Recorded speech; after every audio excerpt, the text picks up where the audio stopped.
Hi, it's Rick Woodell from 101.5 The River, taking a moment to talk a little bit about a friend of ours, Mary Beth.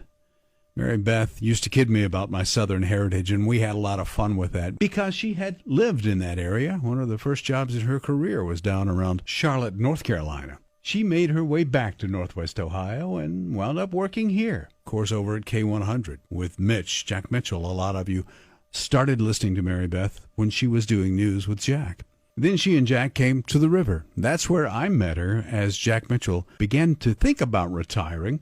101.5 The River needed a replacement. Of course, we all know there was no replacement for Jack Mitchell, but Mitch and Mary Beth would come to an end. I accepted the offer and spent the next 10 years in the presence of someone I will never forget. I received this email from Jack just 2 days ago. Dear Rick, Mary Beth's dear friend, Ellen Schumann, who worked with Mary Beth in North Carolina and traveled with her to China and other places, informed me of your scheduled tribute this morning. I listened to it from my home in Florida. It was wonderful. How lucky we both were to have worked with her. Health issues prevent me from her services this week. It's nothing serious, but I won't be able to travel. I send best wishes and a big thank you for being such a great partner to our favorite lady. Sincerely, Jack Mitchell. When it was decided what we would call the show, we called it Mary Beth and Rick. Not Rick and Mary Beth, which would have been the more traditional route, for two reasons. One is Rick and Mary Beth sounded an awful lot like Mitch and Mary Beth, and we didn't want the confusion. And secondly, shouldn't Mary Beth have gotten the top billing? She had been here a long time, and you didn't know me. I found out very quickly what Mary Beth told me in the first few days we worked together. She said, "You are going to love this community. It's a great community." She did a lot in Toledo and the surrounding areas to help out charities. All you had to do was ask, and you'd get a yes from Mary Beth.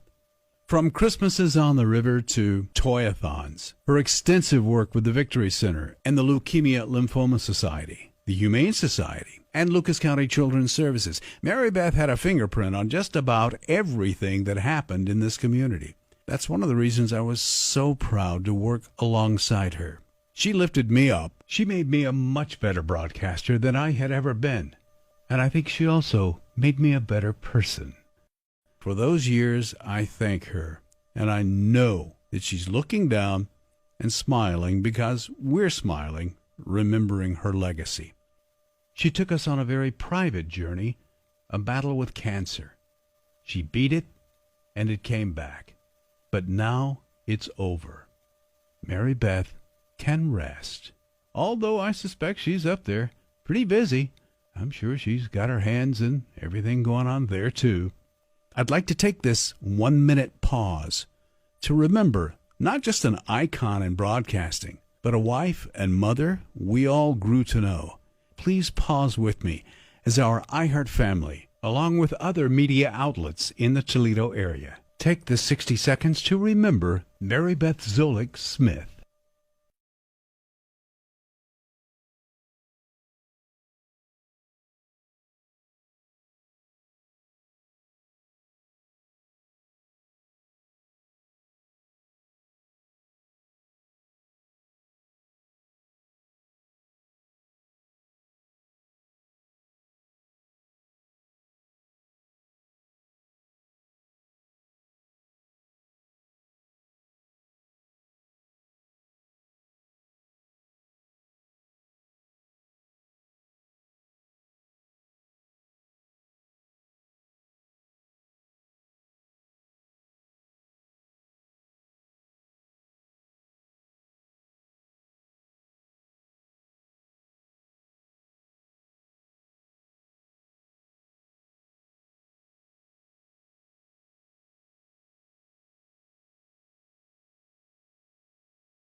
Thank you for joining our iHeart family and helping us keep alive the memory of our dear friend, Mary Beth Zolik Smith.